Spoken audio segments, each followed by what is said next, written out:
¿Crees que una madre es capaz de enterrar vivo a su propio hijo? Yo lo hice, y después de 30 años en prisión, aquí estoy, contándote la verdad que nadie quiso escuchar. Esta es una de las historias más perturbadoras y escalofriantes que he decidido contar en este canal. Una historia que me ha quitado el sueño durante décadas, porque involucra a una madre, un niño de apenas 6 años, y una decisión que cambió para siempre el curso de una familia entera. Yo soy esa madre. Y sí, enterré a mi hijo Matías vivo en el patio trasero de nuestra casa. Pero hay algo que los periódicos nunca contaron, algo que el juez se negó a escuchar, algo que mi propio esposo ocultó durante el juicio. Me llamo Esperanza, tengo 72 años y acabo de cumplir una condena de 3 décadas por homicidio. Cuando salí de prisión hace apenas 2 meses, no tenía a dónde ir. Mis otros 2 hijos me dieron la espalda, mi esposo se casó con otra mujer, y los vecinos del pueblo aún me señalan con el dedo cuando paso por la calle. Dicen que soy un monstruo, que soy la peor clase de criminal que puede existir, una madre que asesinó a su propio hijo. Pero yo sé la verdad, y esa verdad es más retorcida y más dolorosa de lo que cualquiera puede imaginar.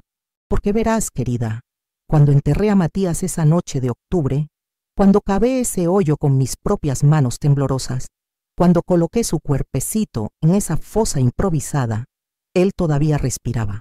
Sus ojos me miraban con una mezcla de terror y confusión que aún me persigue en las noches. Pero lo que nadie sabía, lo que nadie quiso investigar, es por qué lo hice. Matías era un niño hermoso, de cabello rubio y ojos verdes como esmeraldas. Era el menor de mis 3 hijos, el más tierno, el que siempre se refugiaba en mi regazo cuando tenía pesadillas. Pero también era diferente.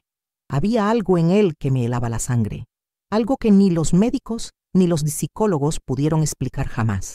Matías tenía una enfermedad que los doctores llamaron episodios psicóticos tempranos, pero eso no explicaba las cosas que hacía cuando creía que nadie lo veía. A los 4 años, encontré a nuestro gato Félix destripado en el sótano.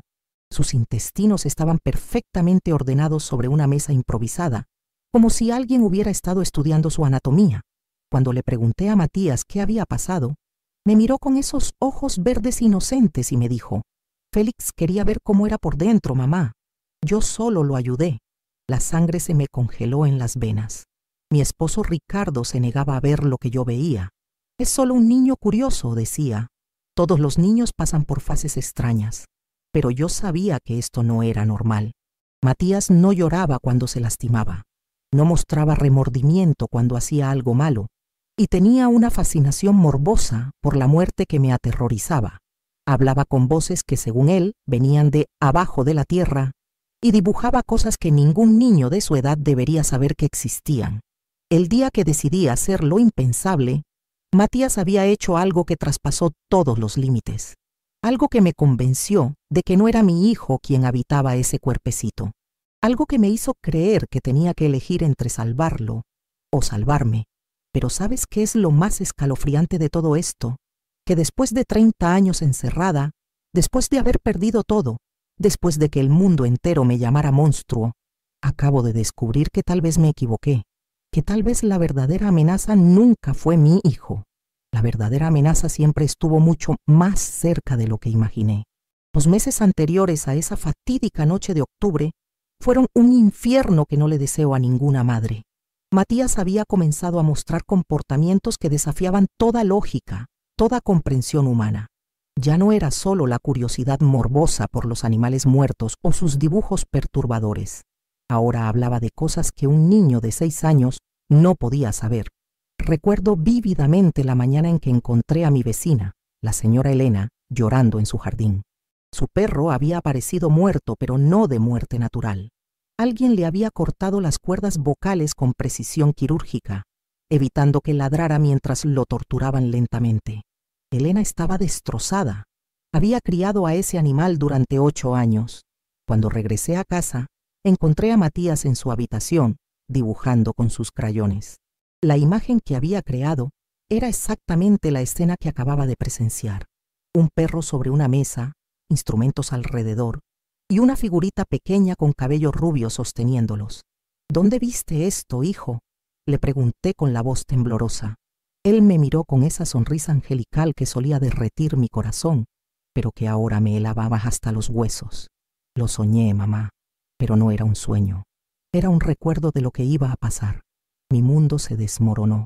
Corrí al teléfono para llamar a Ricardo, pero él estaba en uno de sus viajes de trabajo. Siempre estaba viajando cuando más lo necesitaba. Le dejé un mensaje desesperado, pero sabía que no lo escucharía hasta horas después. Estaba sola con esta pesadilla que crecía día a día. Esa misma semana, la pequeña María, la hija de 3 años de mi hermana, desapareció durante una reunión familiar. Toda la familia la buscó desesperadamente por horas. La encontramos en el ático de la casa, encerrada en un baúl viejo, traumatizada y balbuceando palabras incoherentes sobre el niño de ojos verdes que sabía secretos. María no podía explicar cómo había llegado allí, pero repetía una y otra vez. Me dijo que si gritaba le pasaría lo mismo que al perrito. Cuando confronté a Matías esa noche, su respuesta me destrozó. María tenía miedo de la oscuridad, mamá. Yo solo quería enseñarle a no temer, como me enseñaron a mí las voces. ¿Qué voces? ¿De qué estaba hablando mi hijo? La situación empeoró cuando Ricardo finalmente regresó de su viaje. En lugar de apoyarme, me acusó de estar paranoica y de traumatizar a nuestro hijo con mis obsesiones. Esperanza, estás enloqueciendo, me gritó una noche después de que le conté sobre el incidente con María. Matías es solo un niño sensible. Tú eres la que está enferma. Pero yo sabía lo que veía, sabía lo que sentía en mi propia casa. Las temperaturas que bajaban inexplicablemente cuando Matías entraba a una habitación. Los sonidos que venían de su cuarto en las madrugadas. Raspones, susurros, risas que no eran suyas. Una noche me levanté para investigar y lo encontré hablando con la pared, teniendo una conversación completa con alguien que yo no podía ver. Sí, ya entiendo, decía. Ella también tiene que aprender. Cuando me vio, su expresión cambió completamente. Hola, mamá. ¿No puedes dormir? Yo tampoco. Mis amigos de abajo me cuentan historias muy interesantes. El punto de quiebre llegó 3 días antes de aquella noche horrible. Matías había estado especialmente inquieto, dibujando constantemente, hablando solo, mirándome de una manera que me hacía sentir como si fuera una presa. Ricardo había vuelto a viajar, y yo estaba sola con él y con mis otros 2 hijos, Carlos y Ana, de 12 y 14 años respectivamente. Esa tarde, mientras preparaba la cena, escuché gritos desesperados provenientes del patio trasero. Salí corriendo y encontré a Carlos en el suelo, retorciéndose de dolor, con una herida profunda en la pierna que sangraba profusamente. Ana estaba histérica, señalando hacia Matías, quien sostenía un cuchillo de cocina manchado de sangre. «Mamá, Matías atacó a Carlos», gritaba Ana. «Lo atacó sin razón. Estábamos jugando y de repente se volvió loco». Corrí hacia Carlos para auxiliarlo mientras le gritaba a Matías que soltara el cuchillo, pero él no parecía escucharme. Estaba como en trance, con los ojos vidriosos, murmurando. Tenía que fluir. La sangre tenía que fluir para que ellos pudieran subir. «Ya casi llegan, mamá. Ya casi están listos para encontrarse contigo». Llevé a Carlos al hospital, donde necesitó 16 puntos. Los médicos me preguntaron qué había pasado. Pero, ¿cómo les explicas que tu hijo de 6 años atacó a su hermano mayor mientras hablaba con voces invisibles? Inventé una historia sobre un accidente con una herramienta de jardín. Carlos, traumatizado y confundido, no me contradijo. Esa noche, después de regresar del hospital, puse seguro a mi habitación y llamé a Ricardo. Le supliqué que regresara, que algo estaba terriblemente mal con Matías. Su respuesta fue la gota que derramó el vaso. «Esperanza, ya no sé qué hacer contigo. Creo que necesitas ayuda psiquiátrica. Estás destruyendo a nuestra familia con estas fantasías». Me di cuenta de que estaba completamente sola. Nadie me creía, nadie me ayudaba. Y mi hijo se estaba convirtiendo en algo que no podía reconocer. Pero lo que todavía no sabía, lo que descubriría 30 años después en una conversación que cambiaría todo, es que Ricardo tenía sus propias razones para no querer que investigara demasiado a fondo lo que le estaba pasando a Matías. Ahora que tienes parte de la historia, quiero pedirte algo importante. Si esta confesión te está impactando, si sientes que necesitas saber cómo termina, dale me gusta a este video. Así sé que hay alguien ahí afuera que entiende el dolor de una madre desesperada. Y si quieres seguir escuchando historias como esta, historias que duelen pero que necesitan ser contadas, suscríbete al canal. Solo tienes que buscar el botón negro que dice suscribirse y darle un toque. Es muy fácil. Y así estarás conmigo en cada relato, en cada confesión que comparta contigo. Porque lo que viene a continuación, lo que pasó esa última noche con Matías, te va a chocar el corazón. La noche del 23 de octubre cambió mi vida para siempre, pero no por las razones que el mundo creyó durante 30 años. Esa noche descubrí algo que me heló la sangre, algo que me hizo tomar la decisión más terrible que una madre puede tomar. Y sin embargo, ahora que conozco toda la verdad, me pregunto si no fui la mayor tonta de la historia. Todo comenzó con una llamada telefónica que nunca debía haber escuchado. Ricardo había llegado de su viaje esa misma mañana, y como era su costumbre, se encerró en su oficina para ponerse al día con el trabajo. Pero esa noche, alrededor de las 11, sonó el teléfono de la casa. Yo estaba en la cocina preparando un té para calmar mis nervios cuando escuché la voz de Ricardo desde su oficina. Hablaba en susurros, pero la casa era vieja y las paredes delgadas. Ya no puedo controlar la situación, decía. El niño está manifestando los síntomas más rápido de lo que esperábamos. Mi esposa está empezando a sospechar. Hubo una pausa larga y luego. No podemos detener el proceso ahora. Hemos llegado demasiado lejos, pero si ella sigue investigando, va a descubrir lo del laboratorio, lo de los experimentos.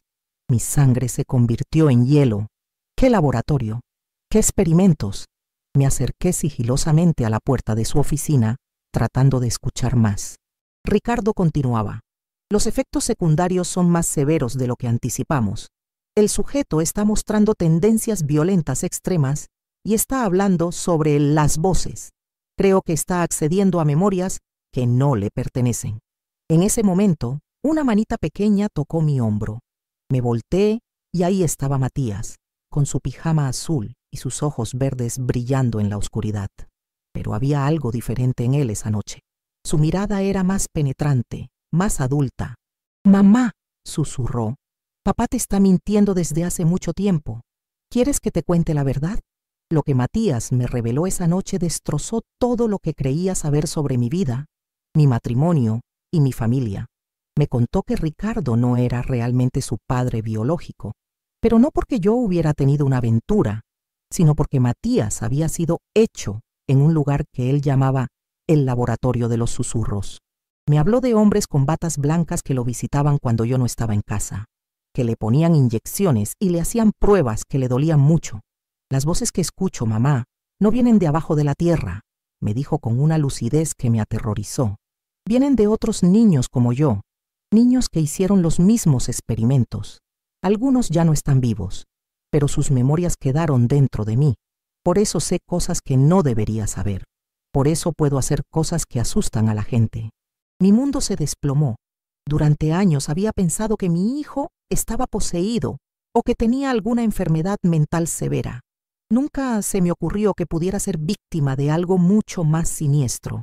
«¿Tu papá sabe de esto?», le pregunté con lágrimas en los ojos. Matías asintió tristemente. «Él es quien me lleva. Me dice que es para curarme, pero yo sé que están usando mi cuerpo para algo malo. Y mamá, creo que pronto van a hacer algo terrible contigo también». En ese momento, escuchamos que Ricardo colgaba el teléfono. Matías me agarró la mano con una fuerza desesperada. «Mamá, esta noche van a venir por mí. Papá les dijo que ya estoy lista para la siguiente fase del experimento. Pero también van a llevarte a ti. Dicen que necesitan estudiar cómo reacciona una madre cuando ve lo que le hacen a su hijo». El pánico se apoderó de mí. No sabía si creer las palabras de un niño de 6 años que había mostrado comportamientos tan perturbadores, pero algo en su voz, en la desesperación de sus ojos, me convenció de que estaba diciendo la verdad. «¿Qué quieres que haga, hijo?», le susurré. «Tienes que esconderme, mamá, pero no donde ellos puedan encontrarme. Tienen máquinas que pueden rastrearme, chips que papá dice que me pusieron cuando era bebé. El único lugar donde no pueden detectarme es bajo la tierra». Las máquinas no funcionan si hay mucha tierra encima. Mi mente trabajaba febrilmente.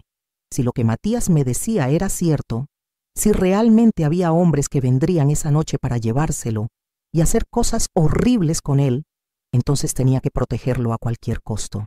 ¿Cuánto tiempo tenemos?, le pregunté. Hasta las 3 de la madrugada, respondió. Siempre vienen a las 3. Papá les abre la puerta trasera. Fueron las horas más desesperantes de mi vida. Salimos al patio trasero y comenzamos a cavar un hoyo lo suficientemente grande para que Matías cupiera. Él me ayudaba con una determinación que rompía mi corazón. Mamá, cuando me pongas ahí abajo, no me tapes completamente. Deja un tubito para que pueda respirar. Y cuando veas que se van, me sacas. ¿Está bien? Pero las cosas no salieron como planeamos. A las 2:30 de la madrugada, escuchamos voces en la parte delantera de la casa. «Ya llegaron», susurró Matías, temblando de miedo. «¡Rápido, mamá!». Lo coloqué en el hoyo que habíamos cavado. Le puse un tubo de PVC para que pudiera respirar y comencé a cubrirlo con tierra, dejando solo el pequeño tubo visible. «No hagas ruido, hijo. Pase lo que pase. No hagas ruido», le supliqué. Sus últimas palabras antes de quedar completamente oculto fueron: «Mamá, si algo me pasa, recuerda que siempre te amé y recuerda que papá no es quien crees que es». Los siguientes minutos fueron una pesadilla. Escuché cómo Ricardo abría la puerta trasera, cómo hablaba con hombres de voces graves, cómo les decía que el sujeto estaba listo. Vinieron al patio con linternas, buscando a Matías por todas partes. Uno de ellos tenía un aparato electrónico que emitía pitidos. «El rastreador indica que está aquí», decía, «pero la señal es muy débil». Ricardo estaba furioso. «Esperanza», gritaba desde la casa. «¿Dónde está el niño? Sé que estás despierta». Pero yo me escondía detrás de un árbol grande, orando porque no me encontraran, orando porque Matías pudiera respirar bien a través del tubo. Después de lo que parecieron horas, pero que probablemente fueron solo 20 minutos, los hombres se marcharon. Escuché a Ricardo hablando por teléfono, diciendo que el sujeto había escapado y que necesitarían reactivar el protocolo de búsqueda. Cuando finalmente se calmó todo, corrí hacia donde había escondido a Matías para sacarlo, pero cuando quité la tierra de su rostro, sus ojos estaban cerrados. El tubo se había tapado con tierra húmeda. Mi hijo, mi bebé, había muerto asfixiado mientras yo trataba de salvarlo. Detente un momento. Si esta historia ya te ha movido por dentro, imagina lo que viene después. Suscríbete ahora. Es solo un instante, pero marca la diferencia entre quedarte afuera o seguir recibiendo verdades que pocas se atreven a contar. Hazlo ya y comenta. Ya estoy suscrita. Así sé que estás aquí, que quieres escuchar lo que muchas callaron por años y que estás lista para lo que viene. El momento en que vi el rostro sin vida de Matías es algo que ninguna terapia, ningún medicamento, ninguna oración ha podido borrar de mi mente. Sus labios estaban azules, sus ojos cerrados para siempre y su cuerpecito frío como el hielo. Había muerto mientras yo creía que lo estaba salvando. Había muerto por mi culpa. Me desplomé sobre la tierra húmeda, abrazando su cuerpo sin vida, llorando como nunca antes había llorado. En ese momento, toda la cordura que me quedaba se evaporó. No podía pensar con claridad. No podía procesar lo que había hecho. Solo sabía que mi hijo estaba muerto y que había sido por mi decisión. Ricardo me encontró ahí, a las 5 de la mañana, todavía abrazando a Matías. Su reacción me desconcertó completamente. En lugar de desesperarse, en lugar de preguntarme qué había pasado, su primera reacción fue llamar por teléfono a alguien y decir: «Tenemos un problema. El sujeto está muerto. Activen el protocolo de emergencia». Cuando colgó, me miró con una frialdad que nunca antes había visto en él. «Esperanza, ¿qué hiciste?», me preguntó, pero no con el dolor de un padre que acaba de perder a su hijo, sino con la irritación de alguien a quien le han arruinado un plan importante. Le conté toda la historia entre sollozos, lo que había escuchado de su conversación telefónica, lo que Matías me había dicho sobre los experimentos, mi intento desesperado de protegerlo. Esperaba que me explicara, que me dijera que todo era un malentendido, que mi hijo había estado delirando. Pero en lugar de eso, Ricardo hizo algo que me hirió hasta el alma. Se echó a reír. Esperanza, mi pobre y estúpida esposa, me dijo con una sonrisa que no reconocí. ¿En serio creíste las fantasías de un niño con daño cerebral severo? Luego me explicó lo que él quería que fuera la verdad.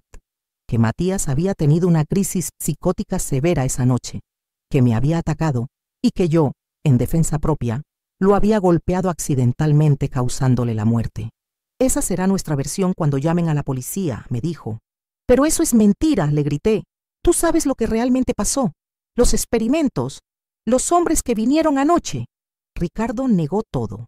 Según él, yo había tenido un episodio psicótico y había imaginado toda la conversación telefónica y la visita de los hombres misteriosos.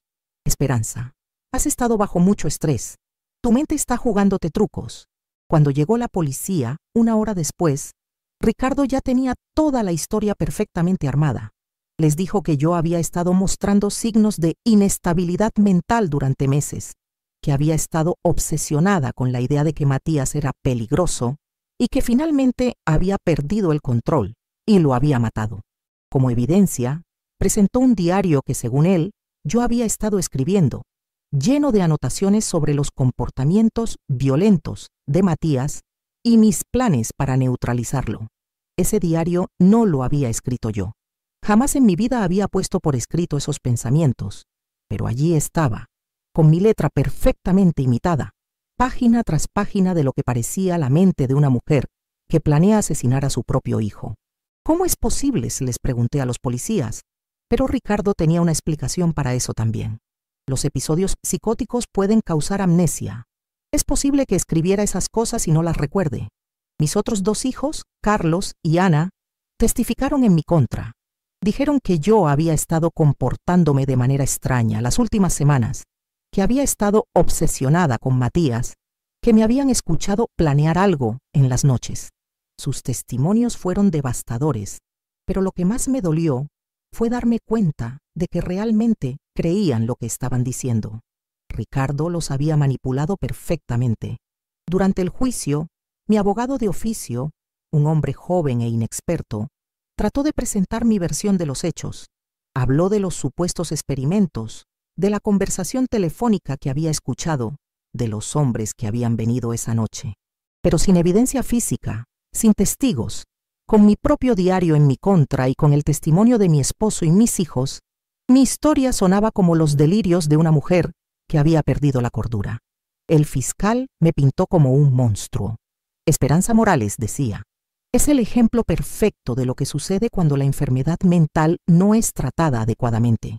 Obsesionada con la idea de que su hijo de 6 años era un peligro para la sociedad, planeó fríamente su asesinato y lo ejecutó de la manera más cruel posible, enterrándolo vivo. La sentencia fue cadena perpetua, 30 años mínimo antes de poder solicitar libertad condicional. Cuando me llevaron esposada de la corte, Ricardo se acercó a mí por última vez. Pensé que tal vez, en ese momento final, me diría la verdad, que reconocería lo que realmente había pasado. Pero sus últimas palabras fueron, espero que en prisión tengas tiempo de reflexionar sobre lo que hiciste, Esperanza, y espero que encuentres la paz que claramente necesitas. Nunca más volví a ver a mis hijos. Carlos y Ana cambiaron de apellido y se mudaron con Ricardo a otra ciudad. Mis cartas fueron devueltas sin abrir, mis llamadas rechazadas.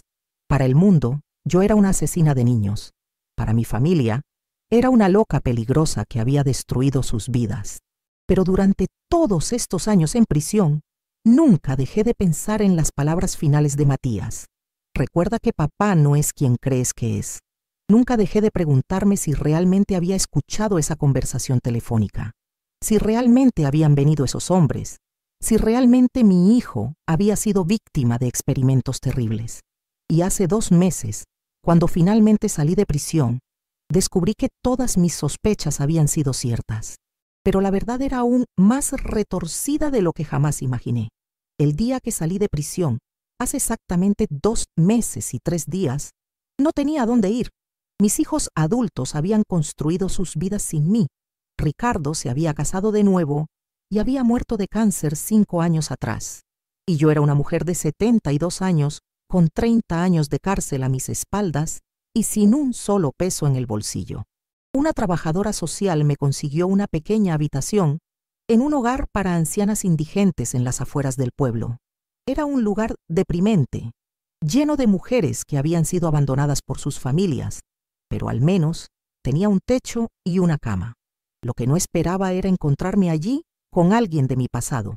Carmen había sido la secretaria del consultorio médico donde llevaba a Matías cuando era pequeño.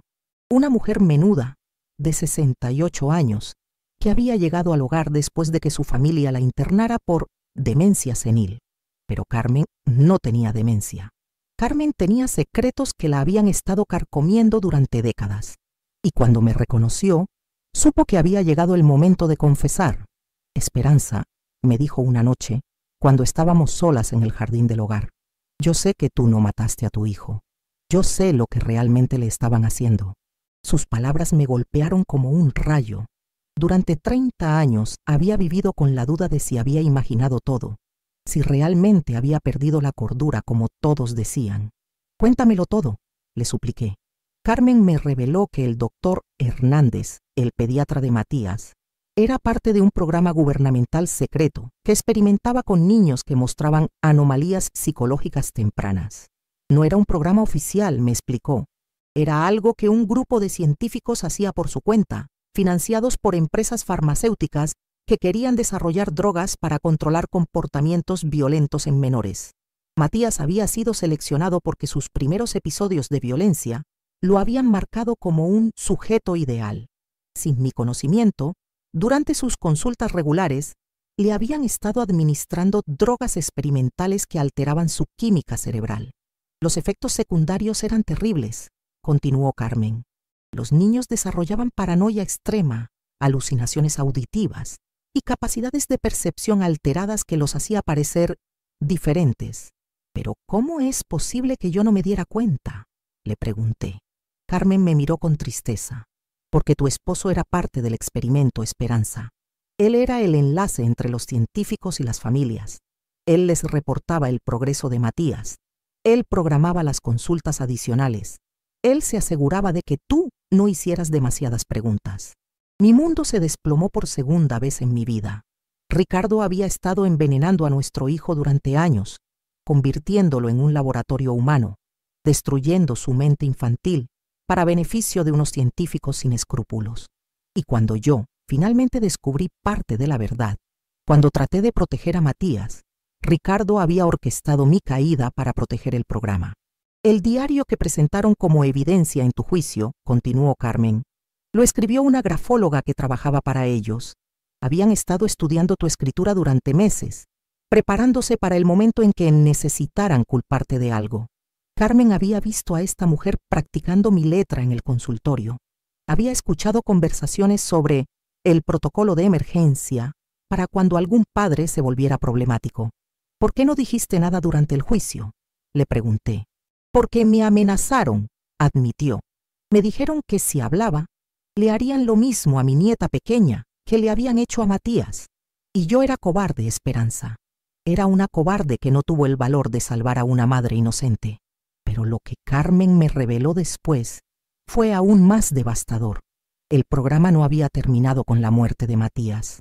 De hecho, su muerte había sido un resultado inesperado pero valioso que les había dado información crucial sobre los efectos extremos de sus drogas. Habían continuado experimentando con otros niños durante años, hasta que uno de los padres, un hombre con conexiones en el gobierno, había descubierto todo y había expuesto públicamente el programa en 2010. 15 niños murieron en total, me dijo Carmen con lágrimas en los ojos. 15 familias destruidas. Y tú fuiste la única madre que terminó en prisión, porque fuiste la única que se acercó peligrosamente a la verdad. Los documentos que Carmen había guardado durante todos estos años lo confirmaban todo. Los reportes médicos falsificados, las órdenes de las drogas experimentales, los pagos que Ricardo había recibido por su colaboración. Mi esposo había ganado 50,000 pesos por cada mes que mantuviera a Matías en el programa. Mi hijo había sido vendido por su propio padre. Ahora, sentada en este cuarto diminuto, con la evidencia de 30 años de mentiras sobre mi mesa, me pregunto si realmente fui la víctima que siempre creí ser. Sí, Ricardo me traicionó. Sí, fue parte de algo monstruoso, pero al final del día, fui yo quien puso a mi hijo en esa fosa. Fui yo quien no revisé bien el tubo de respiración. Fui yo quien tomó la decisión que terminó con su vida. ¿Era Matías realmente el niño perturbado que yo veía? ¿O era solo un niño pequeño, confundido y aterrorizado por las drogas que le estaban dando, tratando desesperadamente de explicarme lo que le estaba pasando? Las voces que escuchaba eran alucinaciones causadas por los experimentos. Los comportamientos violentos eran efectos secundarios de las drogas. Carmen murió la semana pasada, llevándose a la tumba la culpa que había cargado durante décadas. Antes de morir, me entregó todos los documentos y me dijo: ahora tú decides qué hacer con la verdad, Esperanza. Pero recuerda, la venganza no te va a devolver a tu hijo. Y aquí estoy, contándote esta historia, sin saber realmente si soy una heroína que trató de salvar a su hijo o un monstruo que lo mató por no entender lo que realmente estaba pasando. Ricardo murió sin pagar por sus crímenes. Los científicos probablemente siguieron con sus vidas normales, y yo perdí 30 años de mi existencia por un crimen que tal vez no cometí de la manera que el mundo cree. La verdad es que Matías murió por mi mano, sin importar las circunstancias, y esa es una carga que llevaré hasta el día de mi muerte. Pero ahora tú tienes que decidir. ¿Era yo una madre desesperada que fue manipulada hasta el límite de la locura? ¿O era una mujer que se negó a ver que su hijo necesitaba ayuda real en lugar de sus teorías conspirativas? Si esta historia te ha tocado el corazón, si has sentido aunque sea un poco de mi dolor, dale me gusta a este video. Y si quieres seguir escuchando estas confesiones que duelen pero que necesitan ser contadas, suscríbete al canal. Es muy fácil. Solo busca el botón que dice suscribirse y dale un toque. Así estarás conmigo cada vez que comparta una de estas verdades que nadie más se atreve a contar. Y si tú tienes una historia similar, si has vivido traiciones, mentiras, secretos familiares que te han destruido la vida, déjame un comentario. Tal vez tu historia sea la próxima que contemos aquí, porque todos merecemos que nuestra verdad sea escuchada, aunque duela, aunque sea polémica, aunque el mundo nos juzgue. Nos vemos mañana con una nueva confesión que te va a dejar sin aliento, porque aquí, en este espacio, las verdades no se ocultan. Aquí, las madres que han sufrido pueden finalmente hablar.